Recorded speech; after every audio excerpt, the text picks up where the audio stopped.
If you're on the political left and you're starting to think about guns in a new way or with a new urgency uh, because of current events, then I have the on ramp for you, or at least some worthwhile on ramp thoughts. Uh, it basically boils down to three things. First thing is, we live in a country, the United States, that has almost 500 million guns. We have more guns than people in this country, and they are distributed throughout the population. It is extremely likely that you will come in proximity with a gun in your daily life. And so, despite the importance of current events, I want to focus you for a moment on the fact that on a daily basis, most of your life and through the end of it, you're going to be around these guns. And knowing how to handle them is something that every person in the country should be able to do. And let me back that up before you push back. I want you to imagine that you go to a party at someone's house and there's a pile of coats, and you go to look for the things in your coat. You move the pile and plop, a gun falls on the floor. Maybe there are children in the room with you. You need to know how to pick up that gun safely and put it in a safe place until somebody else can deal with it. That's all I'm saying when I say everyone should be able to handle a gun. The other scenario you might find yourself in, very likely will at some point, is that you'll see someone else handling a gun. Maybe you're another adult in that same room where the gun fell out of a coat. You need to be able to see the other person who's handling it and understand whether or not they're handling it safely. I am not an advocate for everyone owning a gun. I'll get to that in a second. I don't think everyone needs to own one or use one or even necessarily shoot one. It is perfectly fine if you go through life without owning or shooting a gun, no matter who you are. But the ability to put it away safely and the ability to know when someone is handling one unsafely, like it or not, in a country with 500 million guns, all of us need that knowledge. So, quite aside from current events, this is important knowledge that all of us need to have. Okay. Number two, and I alluded to this a second ago, is that not everyone should own a gun. And let's get straight to it. The most likely person to be hurt by a gun that you own is either you yourself or someone that you live with, your intimate partner, one of your kids, maybe a neighbor, a friend, a parent that comes over to visit. Not everyone needs to own a gun.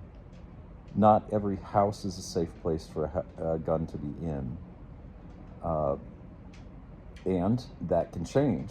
You might be a safe person today, but people go through bad periods in their life where they start having intrusive thoughts about self-harm. And when that comes up, we all need to normalize the fact that maybe it was fine that you bought the gun when you did, but now you're at a point where you need to not have it in your house. And this is another thing that I think a lot of people don't understand about the use of guns for self-harm, is that people who survive those attempts will very commonly say that what happened was they had an intrusive thought and they acted on it impulsively. And so everything you can do to make the storage of your gun safer, like having a trigger guard on it, having it kept in a safe that's locked, or storing it at someone else's house when the circumstances are appropriate. All of those things slow the process down so that if and when you have those intrusive thoughts, which many people do, if and when that happens, you have more than that 5 to 10 seconds in which to make that decision. Build in the pause so that if that happens to you, you have a little bit of time to realize, wait, this isn't actually it. This isn't the right answer right now.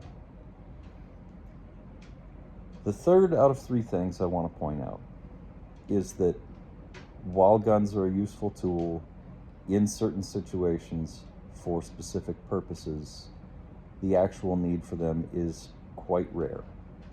Most of what it's useful to do Even if you're somebody who is fully trained, fully competent, you have all the things to be someone who can and should use a gun, most of what you need to do is not that. I am not pushing you away from using or owning guns. I am training. I do own. I am part of this. But it is coming from the perspective that for the most part, these things are not what we need. It is not the direction we need to push in most situations. And you have to hold these things in their proper place, which is to understand that communications, first aid, simply showing up at public meetings. Some people aren't going to like this, but yeah, voting. Voting is important. A couple of times every 4 years, twice, maybe including local elections, 3 times during the 4-year cycle. That's when voting is important. You should do that. Maybe you should write some letters. But also the spiky things, like stand up during a city council meeting and speak your piece. Make people feel uncomfortable in ways that don't involve weapons. Shout, march, do all the things. The number of times you actually need a gun is very, very small, and the amount of resources you put into it, including your time, including your money, it's frankly at the bottom of the list for most people. So just hold it in its proper place. And if and when you decide to train, just don't feel bad, number one, that you haven't gotten into it before now. You didn't get into it before now because it wasn't important, and maybe you're not the right person for it, and that's okay. That is not coming from a judgmental place. Not everyone does everything. In other words,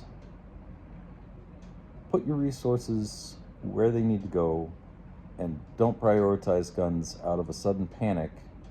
There are many worthwhile things you can do. Guns don't have to be the answer. Thanks for listening.